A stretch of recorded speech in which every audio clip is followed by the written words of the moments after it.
News 24 తెలుగుకు స్వాగతం. నా పేరు హరిప్రియ. ముందుగా వార్తల్లోని ముఖ్యాంశాలు ఇప్పుడు చూద్దాం.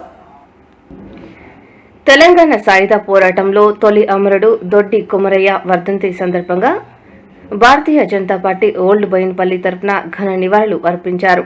నిజాం నియంతృత్వ పాలన, వెట్టి చాకరీ, కాసిం రజ్వీ అరాచకాలకు వ్యతిరేకంగా పోరాడి తెలంగాణ అణగారిన వర్గాల విముక్తి తమ ప్రాణాలచే అర్పించబడిన దొడ్డి కొమరయ్య త్యాగాలను గుర్తు చేసుకున్నారు. ఈ సందర్భంగా భారతీయ జనతా పార్టీ బోయిన్పల్లి నాయకుడు ఏనుగుల తిరుపతి యాదవ్ మాట్లాడుతూ అమరజ్యోతి కొమరయ్య జీవిత పోరాటం కొత్త తరం ప్రజలకు స్ఫూర్తిగా నిలుస్తుందని పేర్కొన్నారు.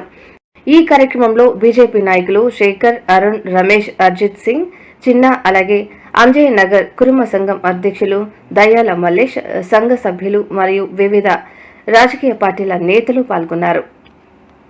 కురుమ చైతన్య సమితి అధ్యక్షులు మా మల్లేశన్న గారు మరియు మిగతా మా సంఘం సభ్యులందరూ కూడా ఈరోజు ఆయనకు ఘన నివాళులు అర్పిస్తూ ఆయన వర్ధంతి జరుపుకోవడం చాలా ఆనందంగా ఉంది. ఈరోజు తెలంగాణ ఇంత చైతన్యవంతమైన ప్రాంతం అంటే ఆయన తన ప్రాణాన్ని బలిదానం చేసి మా అందరికి కూడా ఒక బాటలేసినటువంటి గొప్ప మహనీయుడు.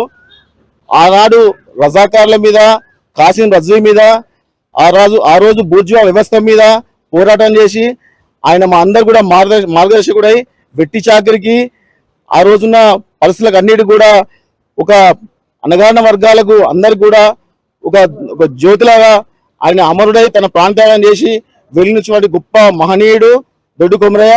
ఆయన ఆశయాలను సాధిస్తూ ఆయన అడుగుజాడలు నడుస్తూ ఈరోజు ఒక బహుజనులు అణగారిన వర్గాలు అందరూ కూడా రాజ్యాధికారం వైపు వెళ్ళాలని కోరుకుంటూ ఆయన ఘన నివాళులర్పిస్తూ తెలంగాణ ప్రజలందరికీ కూడా దొడ్డి కొమరయ్య వర్ధంతి సందర్భంగా శుభాకాంక్షలు తెలియజేస్తున్నా.